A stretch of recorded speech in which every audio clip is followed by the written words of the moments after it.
Patients and families are Stoughton Hospital's #1 priority. To provide trusted health information to our patients and community, we present Stoughton Hospital Health Talk with Melanie Cole. The holiday season's full of family and friends and food, but nobody likes the extra calories and added pounds that come with all that holiday food. My guest today is Autumn Kumlien. She's a registered dietitian nutritionist at Stoughton Hospital. Welcome to the show, Autumn. So, starting with Halloween and right through to January, it takes a lot of willpower not to just go crazy from the candy onward. So what do you tell people every day about these upcoming months and what we can do to make it not so damaging? That's right. Well, starting with Halloween, one thing you can do is, if candy is a really big downfall for you, is to buy candy you don't like.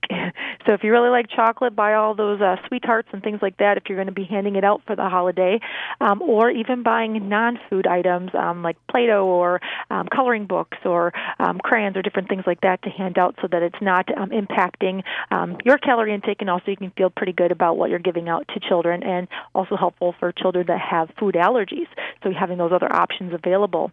But then we move into more of the Thanksgiving, the holiday, Christmas types of events. And so with those, difficult time for many, putting on those extra pounds. So the key here would be to maintain your current weight instead of trying to lose weight during the holidays. That can be kind of a self-defeating goal during this time period. So on average, Americans gain about 1 to 2 pounds during the holiday season. So it doesn't sound very dramatic, but research shows that tends to stay on and accumulate over the years. So every year you're putting on that extra 1 to 2 pounds, and so after 10 years you've added up quite a bit of weight. So luckily you can avoid those extra pounds by mindful eating and eating in moderation and following a few simple strategies, and I'll include some from your cooking or things that you can bring to holiday parties, as well as when you're at the holiday parties or events. So if you're hosting a gathering this holiday season, you can reduce the fat and calories without sacrificing a lot of the taste by just swapping out a few ingredients in your favorite recipes. So an example would be using 2 egg whites in place of 1 egg, so cutting down on the cholesterol and, again, producing the same tasty result. Also, you can use low-sodium, fat-free chicken broth in your mashed potatoes or in your stuffing mixes, or if you're creating your own stuffing, adding flavor and also cutting back on added butter or margarine. Baking. Substitute applesauce for oil in your muffins or quick breads, banana bread, for example. So play around with it. Substitute a small amount at first and then add a little bit more. But as you substitute, again, the texture of the finished product does change, but most always could change for the better. For dips, sauces, or pie toppings, you can use fat-free yogurt, sour cream, whipped toppings, those type of things. Sliced almonds also can be really good and delicious and crunchy topping instead of those fried onion rings that are going on many dishes like your those are green bean so casserole. high in calories. People don't even realize, and they sprinkle those things on, and they taste really good even right out of the can, but they are just absolutely junk food. Absolutely, deep fried, and yes, definitely. So something you really have to be careful for. Also, choosing reduced fat or low-fat cheeses for any of your salads or casseroles that you make can really help cut back on those extra calories. And nobody ever fat. even knows the difference about those. No, you could put low-fat often, cheese on those kinds of things, like on if you're making taco layer dip or if you're making, as you say, salads. People don't know if you put low-fat mozzarella cubes in there versus full-fat. They don't know the difference. Absolutely. Yep. The whole flavor of the dish comes out instead of that one ingredient. So yes, and including lots of fresh vegetables, like sweet potatoes in your holiday meals, winter squash, broccoli, carrots, obviously the green beans. You can use apples and cranberries or pears and making those for fruit salads or fruit crisps or toppings for turkey. So lots of different options there. When it comes to meals, that tend to be large, buffet style, and that's where people usually go wrong. They go back for that second or that third helping.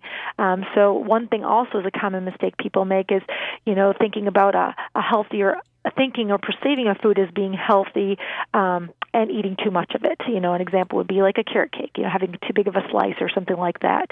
So cutting back on that and using that in moderation so you don't overdo it at that one meal. Now, that's a great point. People do think there's some things like spinach dip and such, or they say, it's got spinach dip in it, spinach in it, so it's much healthier, or, but then when we look at things like hummus and ones that are certainly better for us or healthier, sometimes people don't know which ones to choose. Right. And so in that case, if it's usually got a cream base to it, you can guarantee that it's usually going to be higher in fat and calories, especially if you're purchasing it and it's a store-bought one or bought from the deli, that type of thing. But definitely hummus would be a better choice for your raw veggies or your pita chips or things like that to have available than the more of those cream-based dips. But there are ways of making your own, that are lower fat.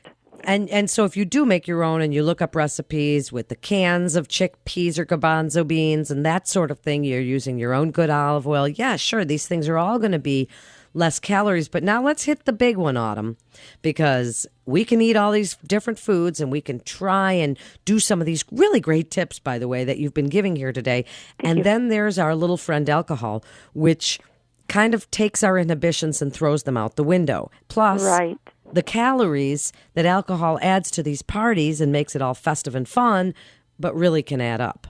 Definitely can. So, when it comes to drinking alcohol, really if you're at an event, start with a calorie-free or a non-alcoholic beverage like a sparkling water with lime or with lemon or that type of an option. Satisfying your thirst even before having an alcoholic beverage can be key. We know moderate alcohol consumption is defined as up to 1 drink per day for women, so that'd be like 5 ounces, and for males it would be up to 2, so the 10 ounces. So if you're going to be, choosing to drink, plan to drink, obviously keep the holidays merry for everyone, designate a driver who won't be drinking, and then, being mindful of what, how many you've had and being careful of that. And remember, they do have calories and your body does metabolize alcohol, kind of like a fat. So, heard of the beer belly. So you want to make sure that you're taking in appropriate amounts or, limiting that if need be, but then also balancing those party calories with more physical activity. It can be cold outside, but, taking extra 10 minutes at a time, help you get moving, play actively with your kids, your grandkids, your pets, go for a walk with your family, even if it's just around the block, catch up on some housework. You could vacuum, sweep, wash windows, those type of ideas. Those are great ideas. To get a little bit of exercise and work off some of this food that you're eating is really such an important part of adding to it. Now, are you someone, a dietitian, who recommends that people eat a little something before they go to these parties, like a salad or a yogurt or a banana, something to fill up? Because some theories say that if you eat before you go, then you're just eating twice as much. Well, actually, no. That was a really good point. If you plan on treating yourself later, you really should start your day with a smaller meal. It includes whole grains, fruit, fat-free dairy, low-fat dairy or protein, eggs, peanut butter, that type of thing. So not to starve yourself beforehand, because if you do, you will tend to overeat at the event because you are so hungry. So eating that smaller, lower-calorie meal or snack, including that fruit or whole grain, will help keep you from overdoing it throughout the end of the day, because when we skip breakfast or skip meals, unconsciously, we're always trying to make up for it. So we will tend to overeat. So really planning ahead for that and having a health-conscious, healthy meal before you're going or snack can help to curb that from overeating. It's such great advice, Autumn, and you're so good at giving this advice, really. So wrap it up for us. The holiday season, I loved your advice about not buying candy that you like or giving, pencils or crayons, because kids do like little fun pencils and cool erasers. And there's a lot of things parents can give that are not candy that we won't go near. But wrap it up for us. Give us your best advice for these upcoming holiday months and what you tell people every single day about planning for it in advance, because I think that's key when you said that. Absolutely. You do need to plan for these events that are coming up so you're not caught off guard and just stuck with buying whatever's out there. But then, it tends to be, the Halloween is a little hard if you buy it ahead of time. Buy it, that night if you're going to give out candy. And, when it gets to be the last 20 minutes or so, give it all out. Just get rid of it. Get it out of the house. When it comes to the events where, you're eating family and a lot of meals, holidays are socialized a lot of times around food, using smaller plates, so you can allow less food on your plate, encouraging more portion sizes and portion control, filling your plate with lots of vegetables or salad before going to the entrees and the desserts, or again, eating a salad or a broth-based soup before you start your meal can help you to overall take in less calories. Choose carefully between foods that I'm definitely going to eat these, or I just want a taste of this, or those you're like, I can live without them, I can pass over them. And then, don't rush to eat. Conversation is calorie-free, so socialize, settle into the festivities before you eat, and then eat slowly and savor every bite before you go back for seconds. wait 10 minutes and then see if you truly are really hungry, or have a glass of water. And then again, moving yourself away from that buffet or appetizer trays to minimize that unconscious nibbling that can get us all into trouble.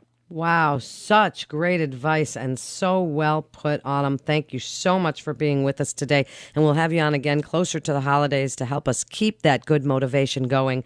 Thanks for being with us. You're listening to Stoughton Hospital Health Talk. And for more information, you can go to stoughtonhospital.com. That's stoughtonhospital.com. This is Melanie Cole. Thanks so much for listening.